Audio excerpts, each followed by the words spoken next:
The first thing really that we're going to talk about is you. So just about everybody in this room is a little bit more seasoned than the rest of the force, other than Specialist Loftus. How old are you? 31. You're 31. And how long have you been in the Army? 6 years. 6 years. Okay, thanks. Now, I'm not going to ask you, Sergeant Major Wilcox, how old you are, but how long have you been in the Army? I've been in the Army for 31 years. Okay, oh, thanks for your service. All right, how many people in here have been in the Army before 9/11? Okay, how many have not been in the Army before 9/11? Okay, here's what I would have to tell you. If you came in the Army after 9/11, you came in under very different pretext than the rest of us that are in here. You are. And you've done something that really makes you important. Not less or more important, but important. You've done something that only 1% of the rest of the American population is either willing or able to do. You join your nation. You join the Army in a time of war to serve your nation. That's pretty special. It is. And for those of us that came in pre-9/11, we came in under much different circumstances. I came in 1981. The most trouble I was going to get into in Friedberg, Germany, my first duty station, okay, which doesn't even exist anymore, was to go downtown on Friday night with enough money to have a couple of beers and try and meet a young lady. Okay, that was the worst trouble. There was no war like we've been fighting for the past 12 years. You chose to do that knowing that you would go in harm's way. That makes you pretty special. And so for me, as the Sergeant Major of the Army, you really are heroic. Now, we throw that term around a lot, but if you're in the top 1% of your nation, choosing to do what 99% of the rest of the population is either unwilling or unable to do, that makes you special. And for all of us old geezers like me, you know, I want to tell you thank you for your leadership. I mean that sincerely. In 2003, how many of you thought that we'd still be fighting this in 2013? I'd challenge anybody to say, yeah, I knew we were going to be doing that. And do it in stride. Make changes in our organization. Go from brigades that were different to modular brigades that could plug and play. Expand the size of the force exponentially over a very short period of time. Hold on to discipline and standards. Understand that this was going to be a lot harder than we thought, very different from what we had trained for. It's pretty amazing. I don't think anybody in the country, any other army in the world, could do what you have led our soldiers to be able to do. I truly appreciate it. So we're moving into a different time. We're transitioning again. We're an army in transition, as we have been for 238 years, basically. And it's going to be your leadership, the non-commissioned officers in this room, that are going to lead our Army to a successful future or one that is diminished from where we are now. That's going to be your choice. How many people are retiring in the next 2 years? Okay, my hand's up. I'm retiring in the next 2 years too. Okay, if you think about that, those of you who didn't raise their hand are in charge of the Army's future. You truly are. As you all very well know, we work on policy and program. We work on a budget for a 5-year cycle. You're going to shape the future of what our Army is going to be. Got a tremendous responsibility and burden on your shoulders to do that. You truly do. Because we're in a very vague and ambiguous environment right now, as we have been for some time. How are we going to do what we do with a smaller Army? How are we going to be able to do what we do with less money? You're going to have to figure that out. You're going to pry yourself out of the Pentagon, go back to the operational Army someplace, And you're going to have to lead your soldiers to be as successful or more than we have been to this point, with less money, with less public support, with a very vague and ambiguous environment, and with an enemy that's got to vote. But you can do it, because you have up to this point. So the future's in your hands. What I want to talk to you about is this thing called the Army profession. And I want to wrap it around 3 areas that we've been having challenges with in the Army for quite some time. And those are sexual assault, suicide, and hazing. Okay, so everybody in this room has had like 10 billion hours of training on sexual assaults and suicides and hazing. You have, or at least I would assume you have, because everyone in the Pentagon has reported that they've been trained. But most of you are senior individuals in here and know your responsibilities when it comes to sexual assault, suicides, and hazing. Where I think that we have not made the link are these 3 issues and how they are tied to our profession and your professionalism. And so we're going to talk about that. Got a couple videos in here, and be forewarned. This is the first time I've done this way, so if there's some technical challenge or whatever, you know, I apologize. But I was told I needed to mix in some audio and whatnot, so we're going to try and do that this time, and please forgive me if it doesn't work the way that I want it to. But I think it's important to understand this thing called a profession. Now, we got a bunch of NCOs in here. Who? Okay, so if I said the creed of the non-commissioned officer, everybody would snap up and they'd say, no one is more professional than I, on and on and on. Anybody been to a warrior leader course graduation lately? Anybody? Okay, a few of you. Anybody been to one in the last 5 years? Okay, a bunch of you. So when you go there, towards the end of the ceremony, everybody, the class leader gets on the stage, comes to the position of attention, okay? And everybody starts shouting the creed of the non-commissioned officer, right? Okay. I'd have to ask you this question. Is it about shouting the creed, or is it about living the creed? It's about living the creed. And the first line says, no one is more professional than I. Well, do we talk it? Do we walk it?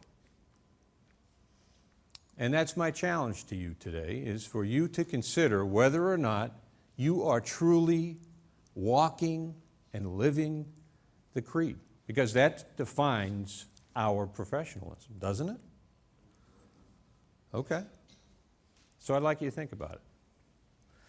We're really going to start off with character, competence, and commitment. Those are kind of the overarching principles of how we define ourselves as professionals. So who wants to take a stab at the first one, character? Who wants to stand up here? I'll give you a little Sergeant Major of the Army candy called a coin. Who wants to take a stab at what character means? Help me with a definition. Don't make me call on you. All right, Sergeant Wright. Sergeant Major, character is... Let me get one of those microphones. I want to make sure everybody hears you, Sergeant Wright. Okay, it's your world, we're living in it. Roger. Character, Sergeant Major, in my opinion, is being able to do the right thing in front or behind others' backs, and it's a bit nervous, Sergeant Major. That's all right, man. Take a deep breath. Well, Everybody I ask this question gets a little nervous. Roger. Character, pretty much, Sergeant Major, is living by the Army values, Sergeant Major. Also, having confidence in being able to do what is right, and When no one else is looking? When no one else is looking. Sergeant Okay, Major. well, that's a great. Everybody think that's pretty good? Should he get the coin? Oh. There you go. Great job. So character, you know, basically living the Army values, being a professional, and doing what you're supposed to do when no one's looking. I mean, we can give you a textbook definition, but that's generally it. So have you met someone who may be of questionable character in your military career? Okay. I mean, I have. I'm sure everybody has. But how'd you know? How'd you know that their character was not what it should be according to our profession? Anybody want to take a stab at that? All right, Sergeant Mathers. Don't worry, if you put your hand up, I'll remember. It just tends to stand out, Sergeant Major. So give me an example of how. If you have a person that's not honest and not following character the way they should, the way the sergeant over there described, it just tends to stand out. If you know the Army values and you know the NCO creed, you can tell when it's not being followed. So have you seen someone that was a shady character? I have, Sergeant Okay, Major. so give me, in your own words, what they were doing that caused you to think, okay, this person has a character flaw. The most recent case I can specifically think of was a few months ago, people forging APFT cards. Yeah, okay. That's, you know, for promotion point purposes, and that's, you know, an obvious example. There are usually, you can find a lot more not obvious examples, but that one stood out a lot. Okay, great, thanks. Well, I got a coin for you too. I might as well get a bunch of these here.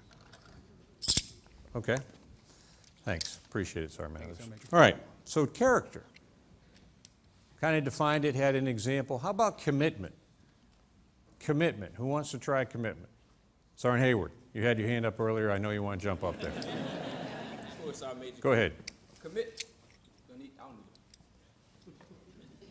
Well, we just want everybody to hear. Plus, we're recording this, and it's being, I don't know if it's being podcast or streamcast or live broadcast or what. Not to put any more pressure on you, man. It's quite enough, Sergeant Major. Quite enough. Commitment is simply defined, Sergeant Major, determination, Sergeant Major. Determined to do what it is you have to do regardless of the situation, circumstances that you may be faced with. Okay, that's a great definition. What about looking out for each other? Are we committed to our fellow soldiers? Yes, sir. Yes, Okay, Sergeant Major. great. Absolutely. Pretty good definition, team? Worth the coin? All right, Sergeant Hayward, here you go. Sergeant Major. Thanks, man. Appreciate it. So, give me an example of a lack of commitment. Lack of commitment. All right, Sergeant Baker.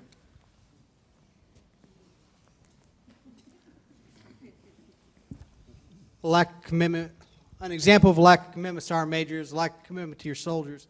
I've known supervisors in the past have soldiers struggling with one issue or another, and they don't want to help them. They just want to see what they can do to put them out, set them in a corner, and not take care of them the way an NCO should, Sergeant Major. Okay, well, everybody okay with that? Seen that before? Okay, so that's not being a professional. Absolutely, Sergeant Major. Okay, so they weren't living the creed. Exactly. Okay, great, thanks, appreciate it. All right, pretty good definition of commitment. Now, does anybody have any questions about competence? I mean, we measure our competence all the time, right? So, Sergeant Martinez, come on up here. All right.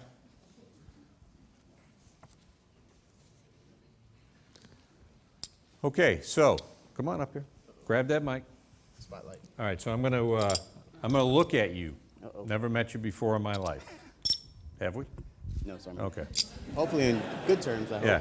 So if I'm looking at Sergeant Martinez, okay, let's see.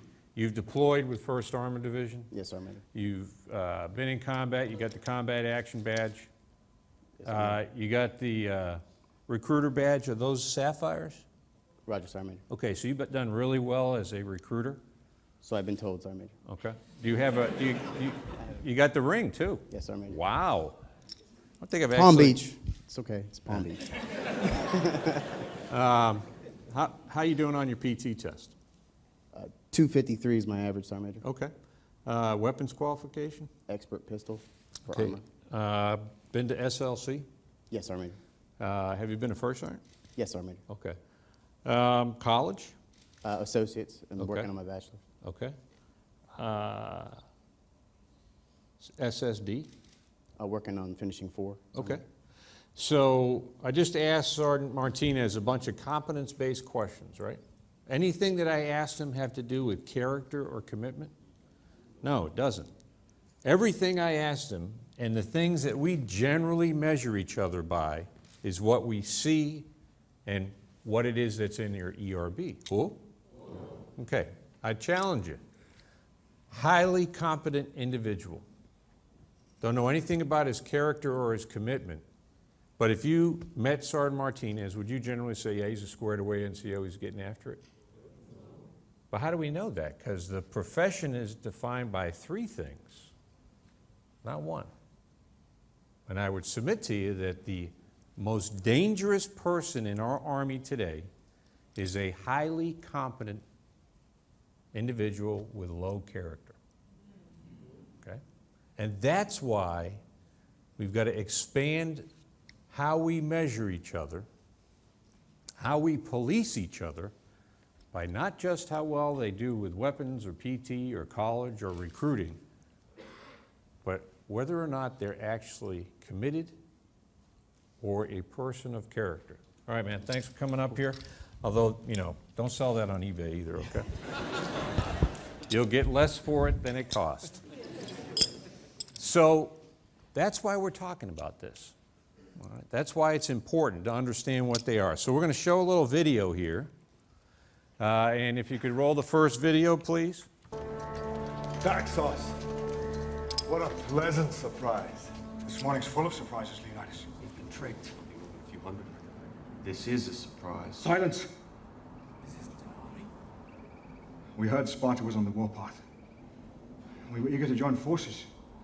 If it is blood you seek, you're welcome to join us. But you bring only this handful of soldiers against Xerxes? You see, I was wrong to expect Sparta's commitment to at least match our own. Doesn't it?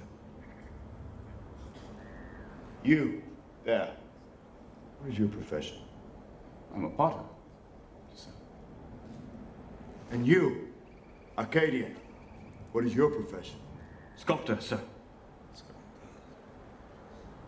And you? Blacksmith.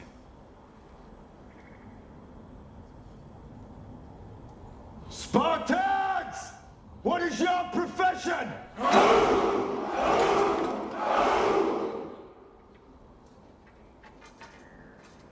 See, old friend, I brought more soldiers than you did.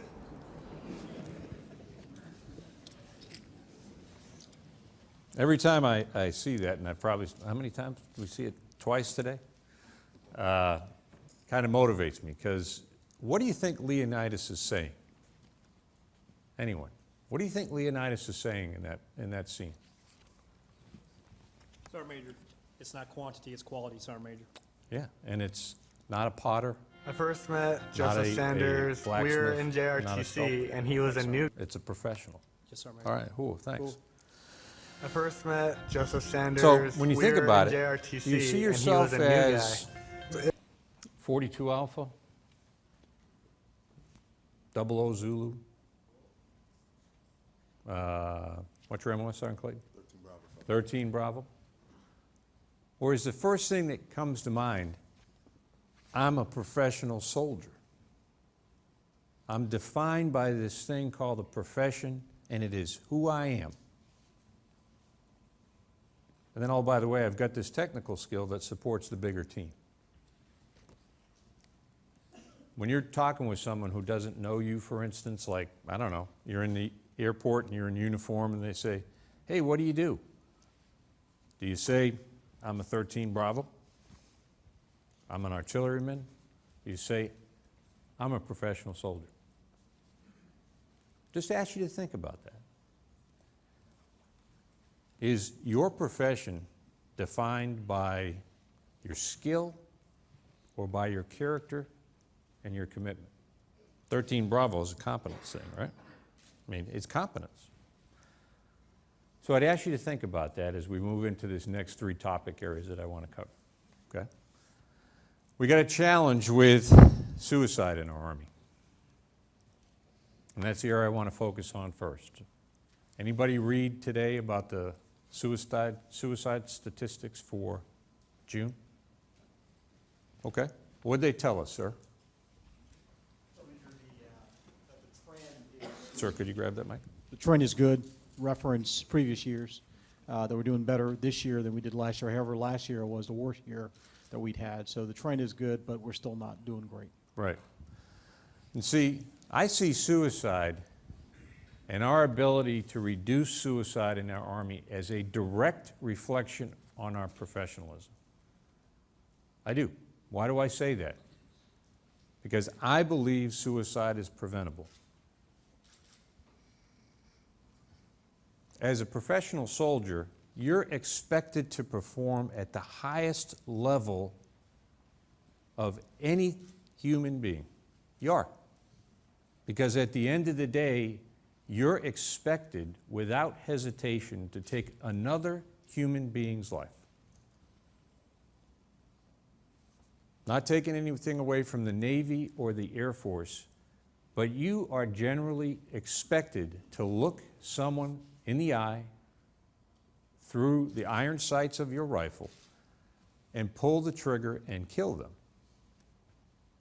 And to do it not once, not twice, but as many times as necessary for your organization, for our Army, to be victorious. And that takes a huge toll on the human body, on the mind. So if you're in a police department in just about any city across the country, if you pull your weapon and fire it, not having hit anybody, but just shooting your weapon in the general direction of a human being, you are going to receive behavioral health care counseling. It's a part of employment for your job, because there's an expectation that the toll will be great and will cause you to be less healthy than before that event occurred. So why do we have a challenge with seeking behavioral health care? Why? We're professionals. We're expected to do this.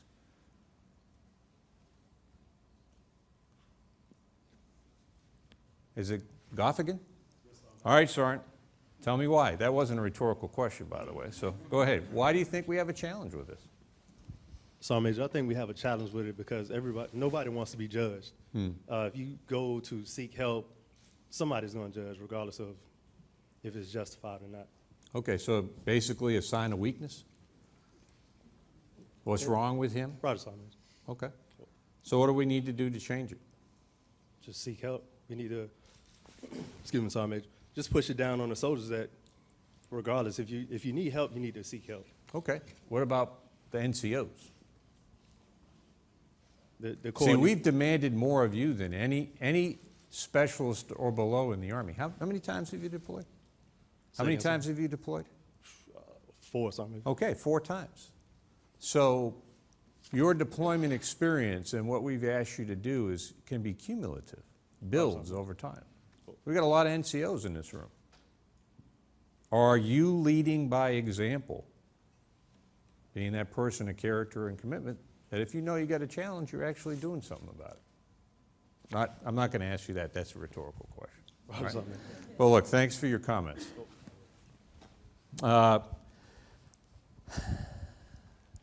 Suicides. This year we've got more in the Guard and Reserve, not on active duty, than we do active duty. And if you're in the Guard and Reserve, you've got unique challenges if you're in an inactive duty status than the active component will ever have. Just the devil of distance is enough to cause extreme problems. But I still believe we can reduce the amount of suicides in our Army if we're committed to each other and not just in the workplace. Anybody have a leader that said, hey, have a great weekend, don't drink and drive, and if you're in trouble, just call me and I'll come get you? So if I'm stationed here in D.C. and I happen to be on leave in St. Louis, you're going to come get me? I mean, seriously. Are you committed to your soldiers to do that? Does that really make sense to make that statement? Because if your soldiers aren't willing to trust you that when you say something, you mean what you say, if you're not willing to go to St. Louis, you've started to erode that trust between you and your soldiers. So why not make sure that you've got a good plan with that individual, make sure that they know that they have a place and what they need to do. If they're in St. Louis and drunk, that if they call you, that you can make sure that they're taken care of. There's lots of ways to do that. But are you committed to make sure that happens? Just ask you. This is about the profession, team. What we say versus what we do. But we can reduce that suicide by knowing our soldiers, what's going on in their relationship in their lives. And what I want to do is show you this next video, and hopefully we can draw some questions out of that. So roll the next question. I The first next met video. Joseph Sanders. We were in JRTC, and he was a new guy. It was kind of weird for me because we had so many similarities. Our sense of humor was the same. The way we talk to people. We play guitar a lot. He taught me a lot of songs on guitar. I'd noticed Joseph wasn't talking to very many people. He wasn't playing his guitar as much. I asked my friend Chappell. I was like, "Hey man, what's going on with Sanders?" Chappell told me, like, "Yeah, his wife asked him for a divorce." Right then and there, that changed my world. I went from Happy Joe, 180-degree turn, to devastated Joe. I didn't see it coming. He didn't see it coming, obviously. To get through a lot of things that I did in Iraq, I got through because of her. He told me, he's like, "Man, when I'm on guard, it's the worst. It's the absolute worst." Because we were doing 6 on, 6 off. So he had 6 hours in the guard tower just thinking about... Just think about how I lost my wife and, you know, my whole universe just came crashing down because that's what she was to me. That's when it sent a red flag in my head that something could go wrong here. I realized that the marriage was over. And this day, for some reason, I just took it extra hard. I didn't care about anything in the world at this time. I didn't care about friends. I didn't care about my family. The only thing I thought was my world was over. Everything that I worked for and the life that I had outside the Army was gone. Something took over and I couldn't control it anymore. I grabbed the rifle off the wall, put my rifle up to my chin, put it on semi, and I pulled the trigger. When nothing happened, I immediately went into soldier mode, and I broke down my rifle really fast to find out why it did not fire. I pulled it apart and found that my firing pin was not in there. Godding walks in the door after all this happened. And I look at him and I said, "Godding, where is my firing pin?" He said, "Sanders." "How'd you find out?" And he's like, "I tried to kill myself." So I was like, I like a standstill right there. I didn't know. He was a little overwhelmed too because I didn't, oh my God, it was so weird to hear that. He says, "Yes, I took your firing pin. I took it last night." He says, "You were worrying me." He said I was showing so many signs and I didn't realize I was even giving any off. I was just communicating with a buddy, you know, just my problems.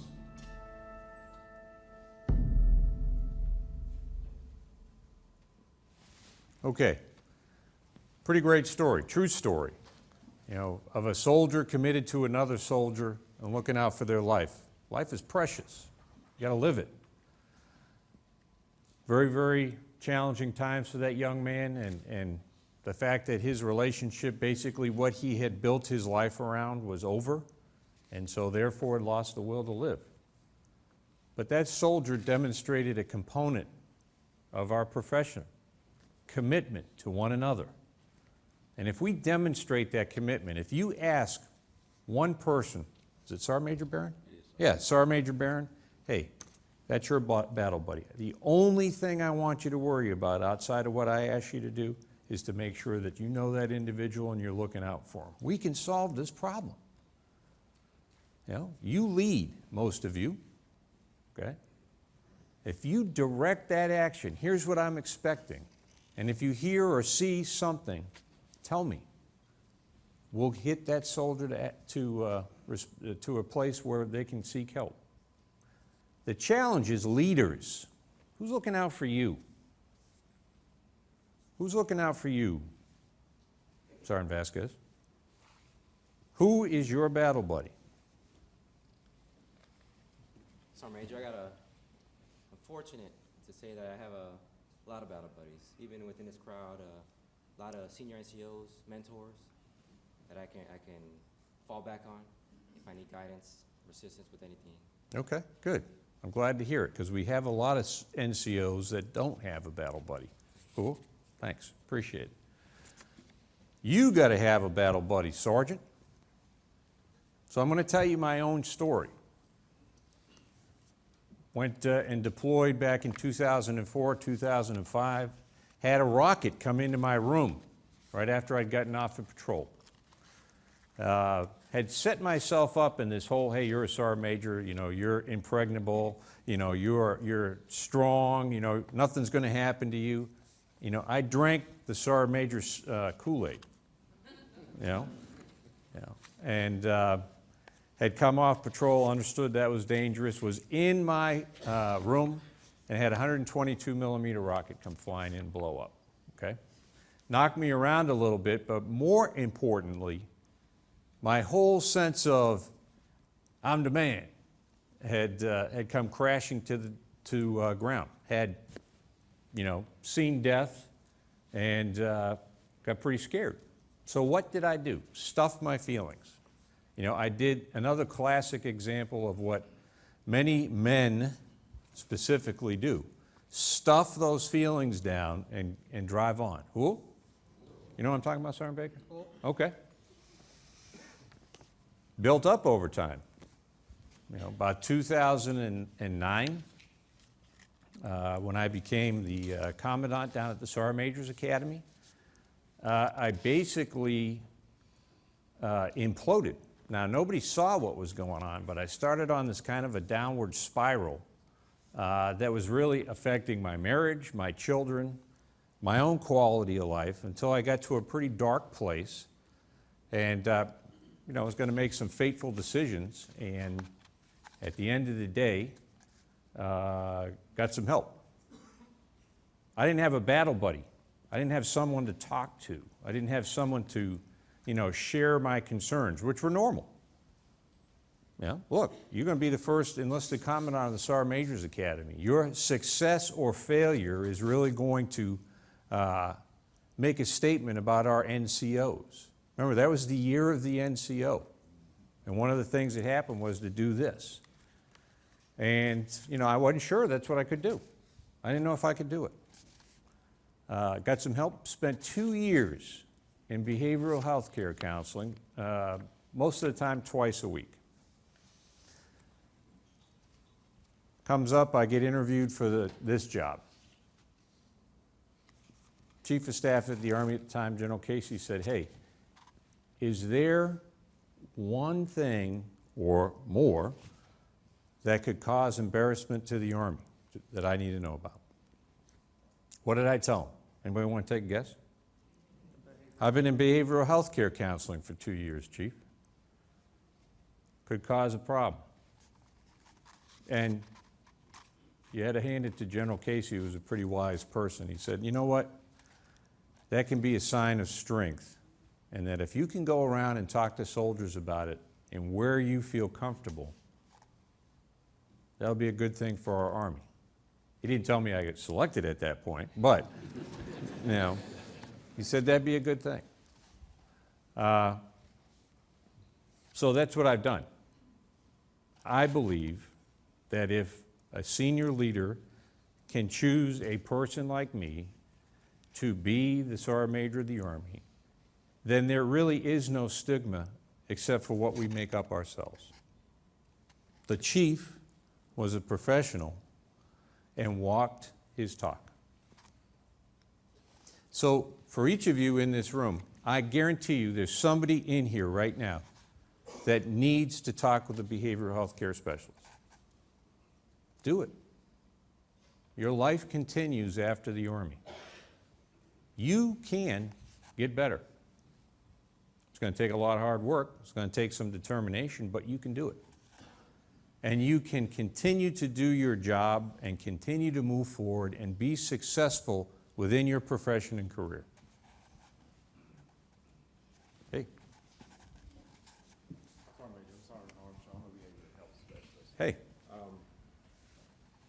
Just, and I'm gonna be candid with Be this. candid.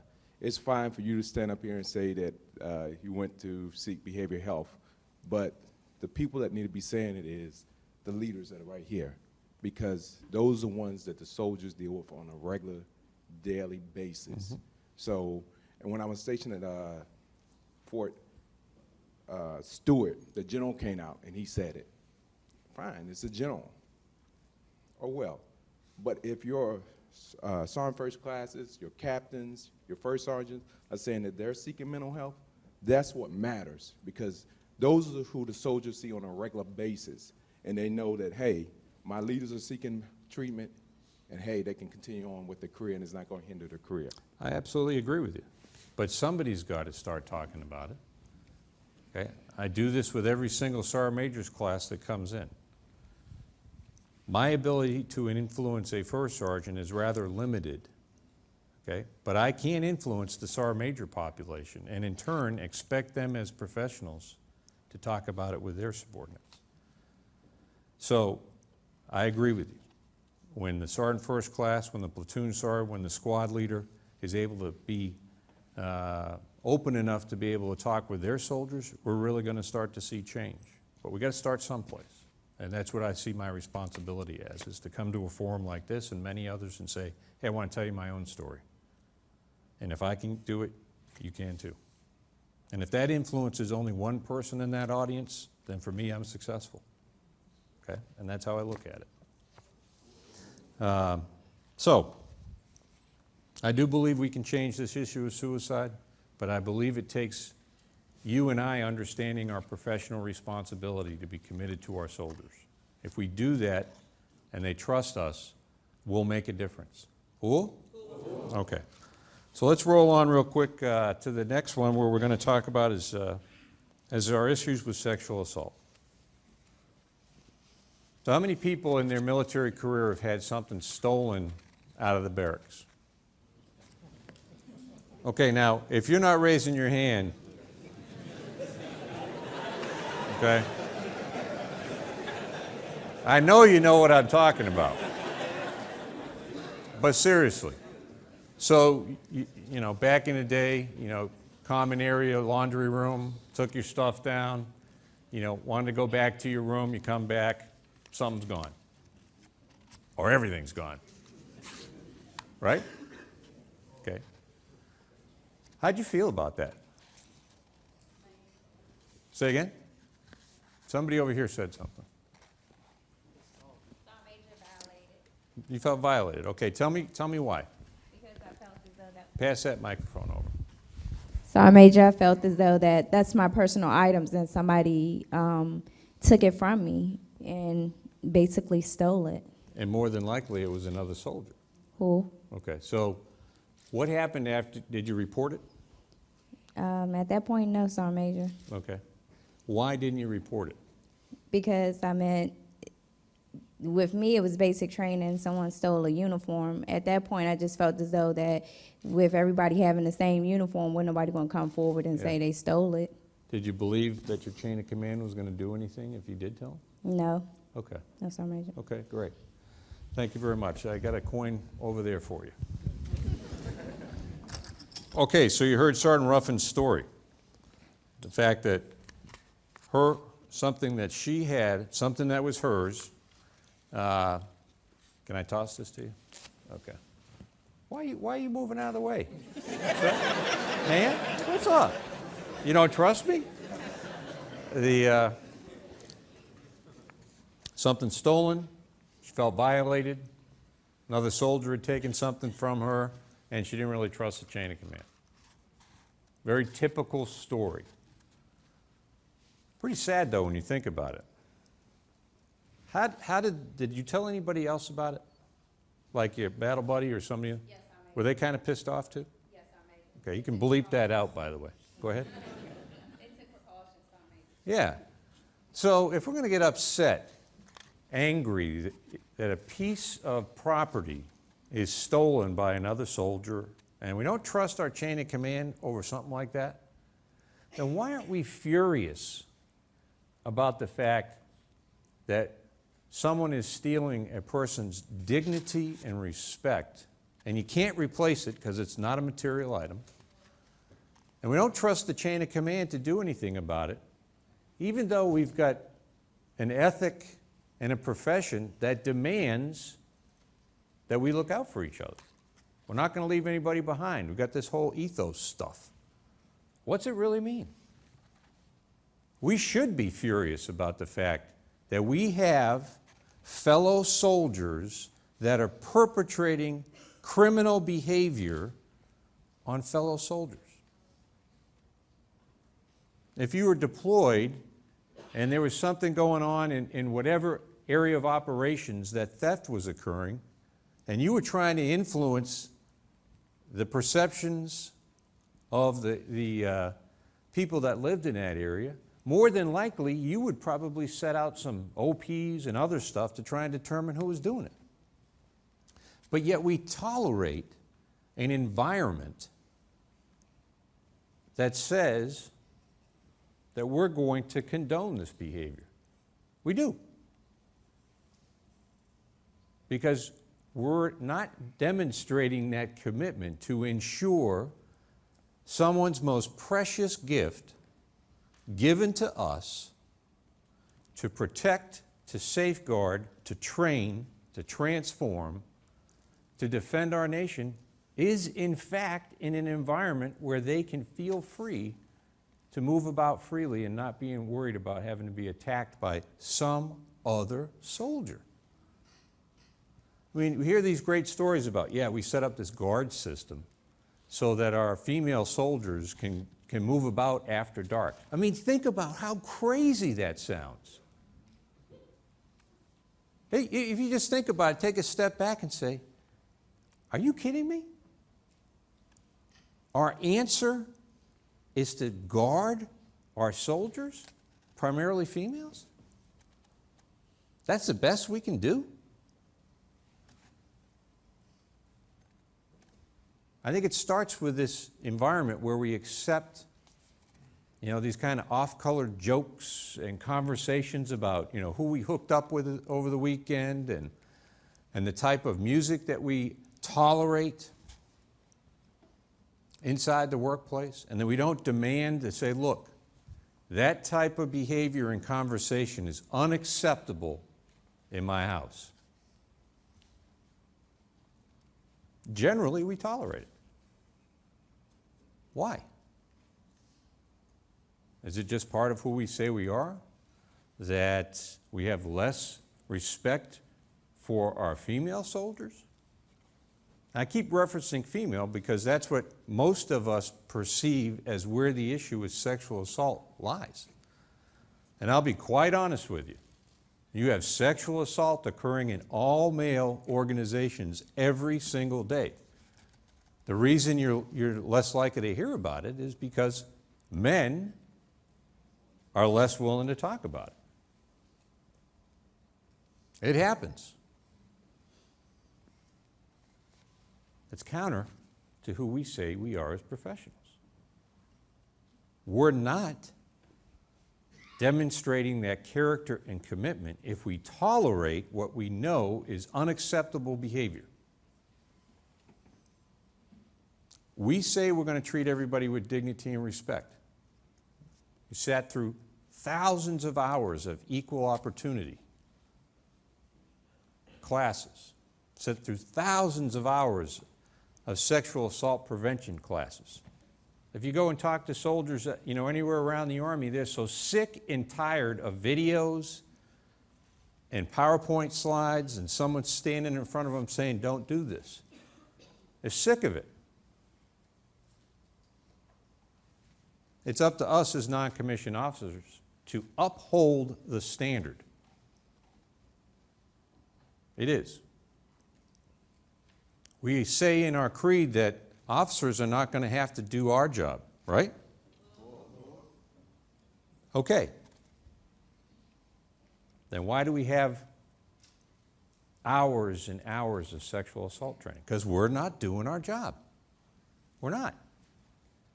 Chief has said on several occasions, I need NCOs engaged in this because anything NCOs become engaged with solves the problem. Our job is to take those plans and programs and policies and enact them. I mean, we are an army of action, right? We get stuff done, right? Okay, NCOs, this is our responsibility. Our officers have given us the duties, the responsibilities, the authorities. It's now on us to take action. How about the next video? Witnesses speaking out about a contagion in the U.S. military. I'm talking about sexual assaults. An estimated 19,000 each and every year carried out with virtual impunity. I was raped during military service and during my first assignment. I was 18 years old. That same year, I was raped again by another soldier in my unit. 1 week before my unit was scheduled to return back to the United States, I was raped by another service member that had worked with our team. Initially, I chose not to do a report of any kind because I had no faith in my chain of command. I ran into my rapist in a post store. He recognized me and told me that he was stationed on the same installation. I was so re-traumatized from the unexpectedness of seeing him that I removed myself from training and immediately sought out the assistance from an Army chaplain who told me, among other things, that the rape was God's will and that God was trying to get my attention so that I would go back to church. Now we can laugh at that, and I think it's doubly sad that statement was made by a chaplain. But believe it or not, we have attitudes like that in our Army today. We do. That it's the victim's fault. That they weren't dressing appropriately, or they were drinking too much, or whatever. That's BS.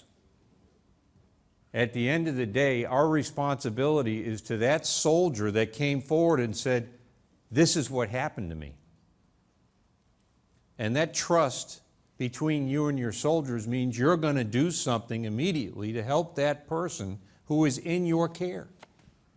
Someone's mother or daughter, sister or brother, who is given to you by their family to safeguard and protect.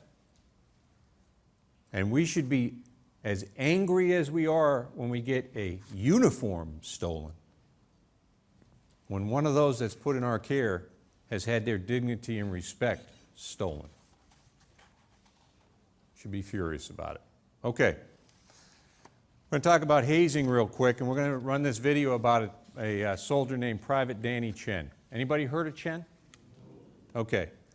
Well, let's look at the news report about Chen and what it says about us. Run the video. There may never be closure for Private Danny Chen's family, but for now, at least there's some validation. Wednesday, advocates for the 19-year-old found dead in Afghanistan met with the U.S. Army, which conceded Chen was subjected to repeated mistreatment and abuse to the point he took his own life. The Army admits Chen was forced to crawl with sandbags on his back and dunk rocks thrown at him to resemble artillery fire. He withstood racial slurs because he was Chinese American. And the Army admits Chen's platoon sergeant and platoon leader knew about that attack but did not report it. We spoke with the attorney representing the Chen family. He says the amount of time the Army spent at their meeting suggests it is taking Private Chen's death and the circumstances surrounding it very seriously. My partner who was with me was a 15-year JAG officer, senior prosecutor in Abu Ghraib, said he's never been at an Army presentation where a 3-star general attended. In Manhattan, Rebecca Spitz, New York 1. Okay. There's probably another 1,000 stories that we can tell on hazing that happened in our Army so far this year. But when you hear that happened, I mean, how do you feel? Today, President Obama awarded the... Not that one. How do you feel? I mean, seriously, when you watch that video, how do you feel about yourself? Yes, Sergeant Major. Sergeant Major, as a leader, from a leadership perspective, that leadership failed the soldier, and it hurts. It's painful. Yeah, I agree. Thanks. It is. I mean, I'm ashamed every time I've seen that video that fellow soldiers did that a leader tolerated and in fact, based off of the court-martial, actually led his soldiers to do that to another soldier. Now, that's a pretty egregious case. Ended in a suicide. 7 out of the 8 individuals were court-martialed. You know, pretty significant fines, penalties, and prison for them. And a young man chose to end his life, at least in part by the fact of what his fellow soldiers did. But we've got much less cases that go on around the Army every day. We do. We had another video of this first sergeant smashing a soldier in the chest with a mallet. Many of you probably seen that. Ended up, that young man that got hit in the chest hit his head on the floor and was in the hospital for months and still has traumatic brain injury issues associated with that incident. How many people have seen something like that in their military career? Maybe not a mallet, but you know, a gauntlet, you know, blood stripes. Okay, we tolerate that. We accept mediocrity in our Army. We do. If we tolerate that type of behavior, I mean, wet down, anybody seen the wet down? That's kind of an old school thing. You know, us older geezers have probably seen something like that, right? Yeah. We still have issues. What does that say about you and I? Because we're responsible for it. As far as the American people are concerned, this is not a Kent, a McCreary, a Dubois issue. They don't see names. They see this. That's what they see. United States Army soldiers were all guilty. So the actions of one, which we tolerate, become the hallmark for everybody else in this room. And you are better than that. You are. You're not that first sergeant that hit the kid in the chest with a mallet. You would not tolerate that behavior. But we still have that challenge. So I'm asking you to be that leader, that person of character, of commitment, and of competence that is looking out for the most precious gift, our soldier, and not tolerating that. Having the courage to say, stop. How many people have seen somebody on the ground doing flutter kicks, went and did something, came back, and the soldier is back on the ground still doing flutter kicks? That's the gray area. When is enough? When is the point made? When do you say, hey, look, Sergeant, come on, man, that's enough, stop. Let's turn from corrective training to abuse. That takes leadership. That takes you. Cool? Okay. So, say we talk about the challenges of the future, the drawdown. We can talk about that. I'm going to open it up to questions. Okay, in the base time, give you as much time as possible for questions. Who's got some? Okay, so I'm going to get at least 10 questions. And I have this auditorium until 11. So we can look at each other, or we can get some questions. You know, I could stand on my feet for a while, too. Go ahead, sir. Sergeant Major, Sergeant Hayward, NCOIC Emergency Action Console within the Army Operations Center. As you were talking, Sergeant Major, I was writing some things down that was on my mind. Been there for a while. You mentioned something. You said the most dangerous person in our Army is one with great competence and low character. Mm-hmm. Sergeant Major, been in the Army 21 years, and I've dealt with a lot of soldiers, been deployed numerous times. And where I see our Army has failed is we failed to deal with the root causes of issues soldiers face. We expect them to perform at optimal levels without addressing their previous trauma, upbringing, all those kinds of things. We don't spend time and take time to talk to our soldiers. There's a misconception here in the Pentagon, and I'm glad I came here late in my career. I'm a field soldier. I'm a soldier. And as a soldier, You talk to your soldiers. You understand what they're facing, what they're dealing with. And you spend time with them, and they know that you care about them. Up here, we don't take time to talk to people and talk to one another. When I first got to the Pentagon, I walked around this place and being my normal self. Good morning, how you doing? Good afternoon. People looking at me like I'm crazy. What's wrong with you, guy? A woman pulled me to the side, Sergeant Major, and she said, you must not be from up here. I said, no, ma'am. I can tell. And Sergeant Major, one of the biggest things, and I hadn't heard mentioned here yet, is comprehensive soldier and family fitness. Sergeant Major, I'm an MRT. And that is the absolute best training that I've ever had in the military. And that's another area we have failed our soldiers. The Army has always had numerous resources and things available to soldiers after something happens. But comprehensive soldier and family fitness prepares a soldier before something happens, so that when they have that traumatic event in their life, they have all these tools in their kit bag to deal with that, put it in perspective, face it, and move on. That's where a lot of our soldiers are falling short. They don't have that training, and our units aren't pushing that training. We want them to do SSD, we want them to do all this other stuff, but MRT training is a great tool for our soldiers to have, Sergeant Major. I agree with you. You got no argument from me. I understand that we don't have... are you offering a solution? I am. Well... Okay. I want to. Oh, bring it on.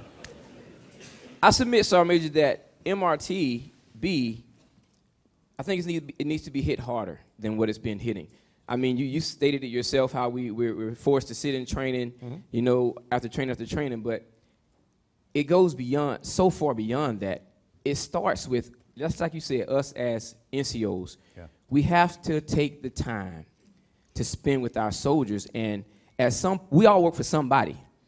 And if that somebody you work for isn't taking the time with you as a leader to make sure that you're spending the time with your soldiers, even if it comes down to asking you questions personally about your soldiers, to know that you know about your soldiers, then... Okay. One thing, somebody actually has a cell phone that's getting reception here in the... just turn it off, okay? Here's what I would tell you. So we know that a unit that has an aggressive MRT program, coupled with some other things, has shown that they have less high-risk behaviors and actions taking place, okay? And we know that we have opportunities for people to get trained. And we're doing very well with getting people trained. But the issue is what happens when they get back to their unit, okay? There's been a lot of work done within the CSF program to better refine the MRT instruction, a little more, hey, you need to work on these areas. We've got some new things coming out with the GAT 2.0, which is going to kind of basically revolutionize what we've been doing to this point. But this is about leadership at the end of the day, that leaders have to take charge and do what's necessary. And believe me, I know what the pace that most of you work on up here. It's very, very stressful. It's long hours. It's thankless work. I understand that. What I would tell you, though, is that if you feel that you're not being successful, and I don't mean you personally, but within your organization, speak to your leader. Get somebody from your formation, from your office, from your directorate, from the AOC, you know, to send someone to school to bring that knowledge back into the building. And I will tell you, if you're running into any challenge with that, I want to know about it. We've got plenty of training seats, and we can make exceptions for folks on the staff to get down there. But I'm with you, okay? One thing I tell you, though, is I think we need to do a better job at listening versus talking. And, you know, I've learned that lesson the hard way. I think we've got to do a better job of it, especially as NCOs. So we like to talk at people, but we're not as willing to listen to people. So I just tell you, I think that you'll be successful if you can do that. And I will tell you, if you can't get a seat that your leadership wants you to go to school, come down to my office and we'll solve that problem. Oh? Okay, what else? Man, it's like watching paint dry right now. Go ahead. Sergeant Sweetnam. Sergeant Major, it's a Thanks pleasure. Thanks for taking care of me, Sergeant Sweetnam. Absolutely, Sergeant Major. Does anybody know who Sergeant Sweetnam is? He is Mr. Social Media for the Army, and does a tremendous amount of work with Facebook and other media outlets from a the social media perspective. Believe it or not, there are people in the Army, or not in the Army, that are trying to be me. And what do we take down, like 50 or 60 imposter sites a week? That's more like a day, Sergeant Major. Yeah, so amazing guy, does incredible stuff, and is going to be leaving us, I think, pretty soon, right? Yes, Sergeant Major, it's actually the base of my question. In 2 months, I'll be leaving the Army, going into the civilian sector. Sure. One of the experiences I've had is you talk to a lot of organizations that are all about hiring veterans. It's been my experience that that's not necessarily the case. This may be more of a talking point. Looking at the next 2 years with the Army getting smaller and a lot of these soldiers going out the back door, going out and getting civilian jobs, are we concerned as an Army that these are going to be taken care of on the way out, and are they going to have jobs on the outside? Is there anything we're doing to prepare them? Yeah, why don't you answer that question? I know you've done plenty of posts on it. Okay, but bottom line. Yes, the Army is doing an incredible amount of work to try and make access to jobs and an orderly transition out of the service better. So we've got a program called Soldier for Life. Has anybody heard of it? Okay. Some folks are saying no. Okay. It resides within the G3 right now, and it's a program that is designed to connect the Army population of transitioning soldiers to organizations and businesses that are interested in hiring veterans. So we've got like 10,000 points of light out there right now. Just about every place that I go to, someone's like, hey, you know, I'm for this company and we're looking to hiring people. Okay, well, I'll be quite honest, I cannot be the clearinghouse for every business that wants to hire somebody. So we created this entity. It's direct report to the chief. And what its job is to be that hub. Okay, so you can go to their website, and that is a point of reference feed. But we've also revised the entire ACAP process, okay? And it starts, anybody tracking or can tell me what the current ACAP program is besides Sergeant Sweetnam, who's transitioning? Anybody? Oh yes, Sergeant. Go ahead. Hi.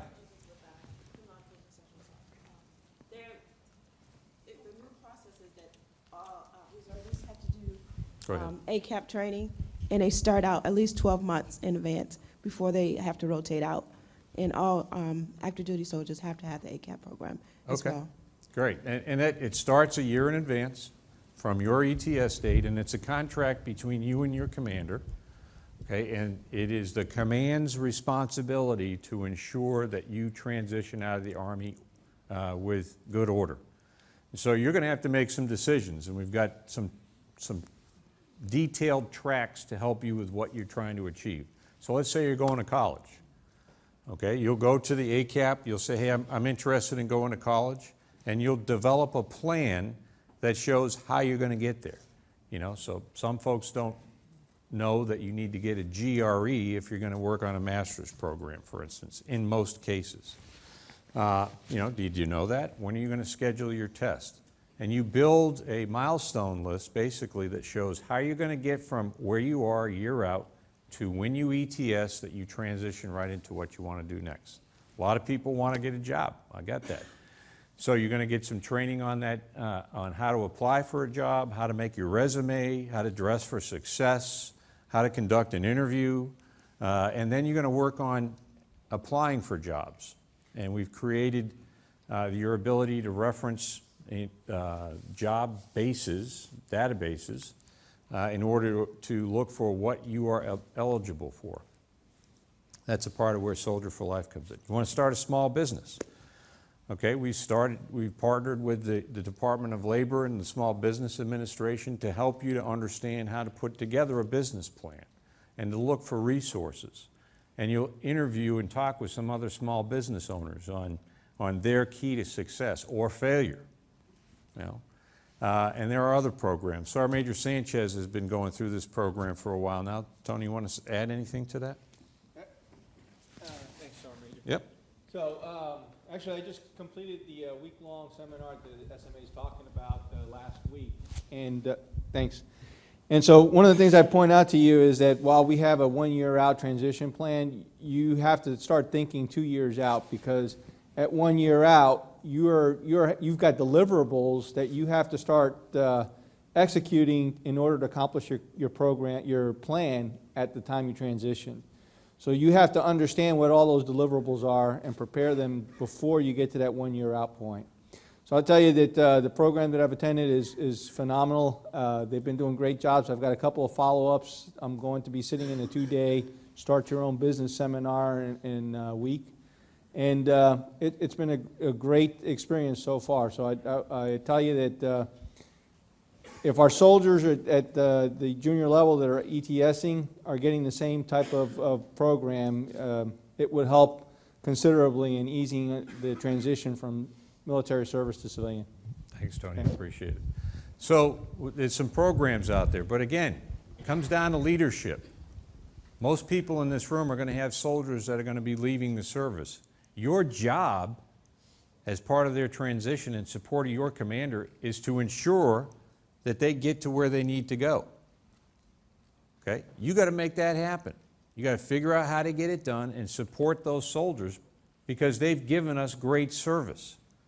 And we have a responsibility back to them to help them move to the next phase of their life. It's critically important. That person is going to be a spokesperson for the Army after they leave. And if their experience, their leadership was not supportive of their efforts, they're going to talk smack about the Army. They are an influencer for all of us in our ability to recruit and retain soldiers. You have a part of that, so we need your help. Cool. Yep. Okay. Any unanswered questions, either send me an email or stop by the office. Sergeant Major, good morning. Yep. Sergeant McCullum from National Guard Bureau.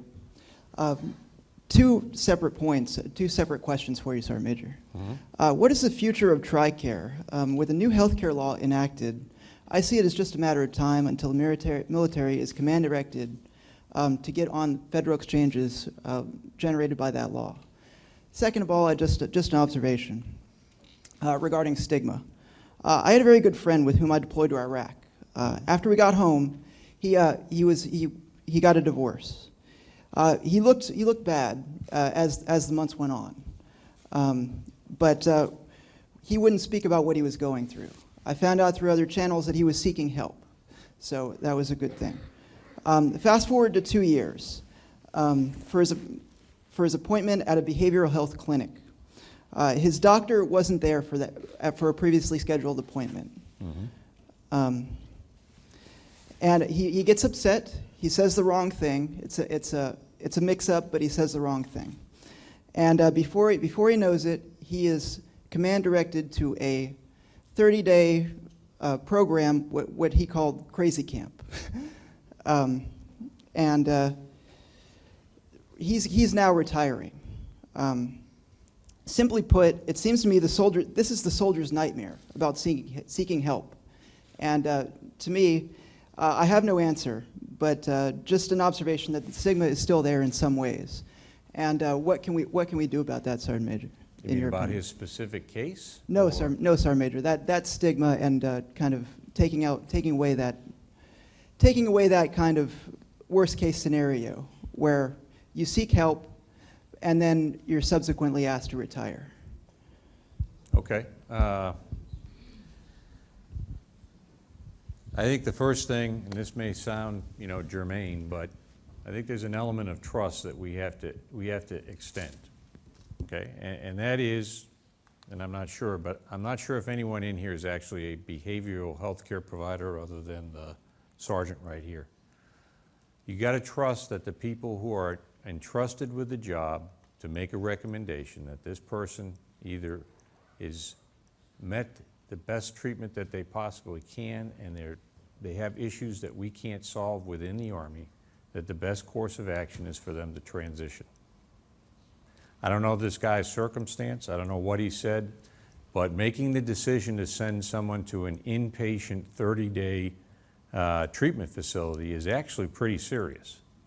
Okay, so there may have been some other underlying circumstances that came to light. I don't know, but I'm not an expert in that, and I've got to trust someone else to make their decision. Just like you, what's your MOS? 46 Zulu, Sergeant Major. Okay, so I trust that as a 46 Zulu, you are an expert in your field. And there's nothing else that I need to know. If a behavioral health care provider who has that authority makes that recommendation, we've got to trust that they're doing the best thing for the soldier and the service. And that's a hard decision to make. Now, within your issue about TRICARE, I mean, we don't know what the future is going to hold with the Affordable Care Act and how that's going to impact on TRICARE. Right now, we don't believe there is any impact. Okay, but as we move forward and Congress either makes some refinements or whatever, we'll see what takes place. What we do know is that we're pricing ourselves out of business with TRICARE and personal and paying compensation. We are. The program, which was initiated back in 1996, has had no fee increase since then, even though by law it was supposed to have an annual increase to keep up with the cost of health care. And we're paying for that now. More than 47% of our personal or our paying compensation, that's 47% of the budget. And by 2023, 2030, somewhere in that frame, it'll be about 80% of the budget. So we'll have a great, healthy, fit, and well-compensated force, but we're not going to be able to pay for modernization or for training.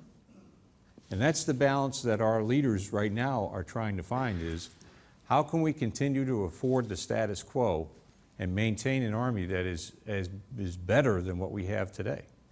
And you know, that's going to come with a couple of different things. We may have to reduce benefits, or we're going to cut the size of the military.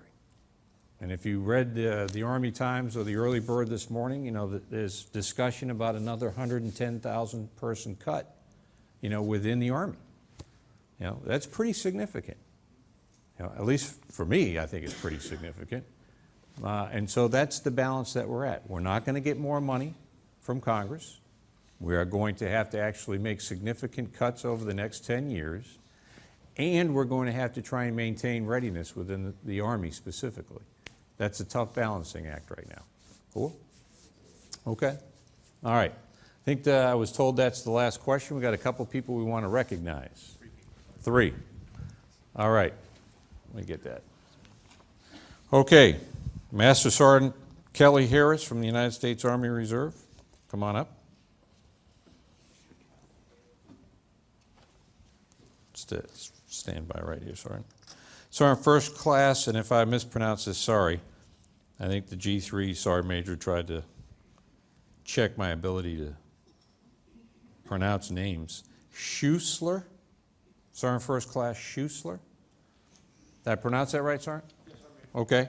And then Sergeant First Class Heinschimmer? I bet I butchered that one. Sorry about that. Okay. I don't know what you two guys are getting this for, but I know that Sergeant Harris has covered down on 3 positions during a time where the Chief of the Army Reserve Command Team Office has undergone personnel shortages. Her contributions ensured success for the OCAR and the OCAR CSM. Is that true? Absolutely. So what's the 3 positions? What's the 3 positions you covered down on? The executive officer for the CSM, Mm-hmm.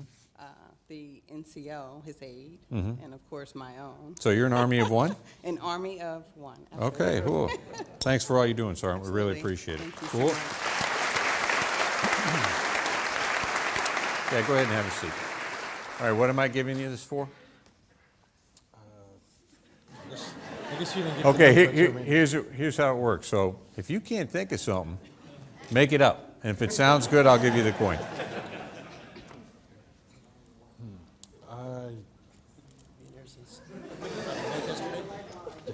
Got off at 05:30 this morning, Sergeant Major. Well, shoot, you know, I'm not sure if that demonstrates excellence. Oh, actually, Sergeant Schussler's performance has been nothing but outstanding. All right. His duties and responsibilities transcend all 4 teams within the AOC. Sergeant Schussler regularly worked with all 4 Army Watch teams to ensure all NCOs were trained in all aspects of IT and video teleconferencing procedures, executing flawless briefs. Sergeant Schussler's can-do attitude and aggressive leadership style enabled punctual daily leadership books delivered to Army leadership, assisting them in critical decisions that support the battlefield soldier. Okay, so you work in the AOC. I do, sir. You provide the daily update? Yes, sir. Okay, and that includes a great deal of information from basically wherever the Army is, collating it, putting it into something that's easily read and understood by people like me. Yes, sir. That's a hard task. That's worth a coin. Well done. Cool. Go ahead and have a seat. I think I got yours, but I'm not reading a book. Okay, let's see.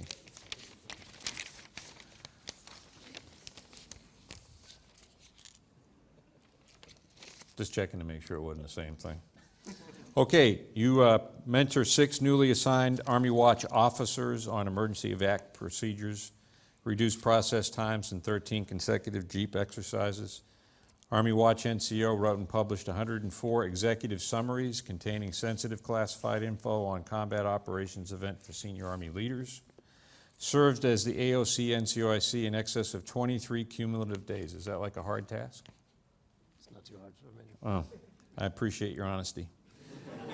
Masterfully managed administrative data and executed mission essential tasks simultaneously without error, and flawlessly executed the workload of 3 individuals on a daily basis as the senior continuity to include the duties of a tasking officer, battle NCO, and Army Service Watch Cell NCOs.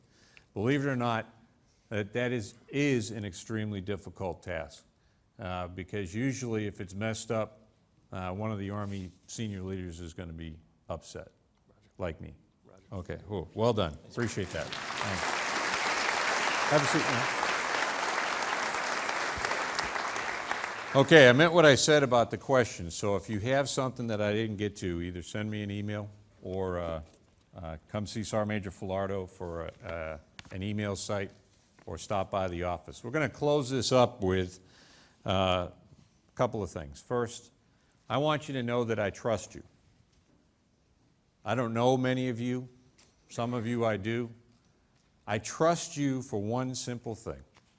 You're a United States Army professional, and that's all that it matters. Doesn't matter what you do, where you work.